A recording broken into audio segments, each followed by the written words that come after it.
Ya, jadi kalau seseorang sudah menderita serangan jantung atau penyakit jantung koroner, tidak semua harus dilakukan, pemasangan stent. Itu dilihat dari kondisi sumbatannya.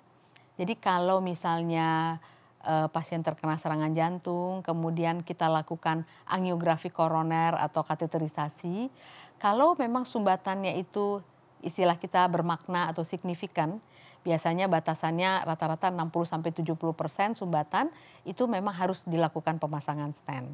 Tapi kalau di bawah itu, kecuali yang terkena adalah, kita bilang bonggolnya ya, jadi di pangkal sekali dari pembuluh darah, nah itu memang 50% saja sudah harus dilakukan tindakan.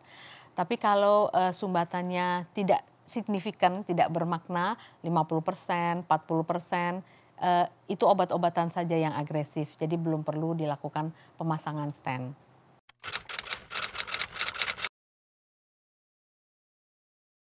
Iya, pada seseorang yang sudah pernah dilakukan pemasangan stent koroner, berarti kan sebelumnya pernah terjadi, sumbatan.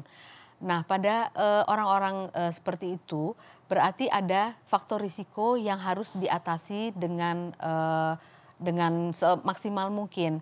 Jadi, yang pertama adalah obat-obatan untuk jantungnya sendiri, untuk menurunkan risiko dari faktor-faktor risiko yang ada, dan jangan sampai, muncul sumbatan di tempat pembuluh darah yang lain. Jadi kalau misalnya faktor risiko yang ada tidak teratasi dengan baik, jadi seperti contoh, seorang yang pernah kena serangan jantung, kemudian sudah dilakukan pemasangan stent di pembuluh darah koroner, tapi karena satu dan lain hal, seorang tersebut tidak kontrol dengan baik, tekanan darahnya tetap tinggi, gulanya tetap tinggi, kolesterol tetap tinggi, atau masih merokok lagi, karena itu sering kali terjadi. Suatu saat pasien-pasien tersebut bisa mengalami serangan jantung ulang. Nah, berarti ada sumbatan baru. Sumbatan itu bisa terjadi di tempat sumbatan yang lama yang sudah, terpasang stent atau di pembuluh darah yang lain. Jadi masih bisa, masih bisa.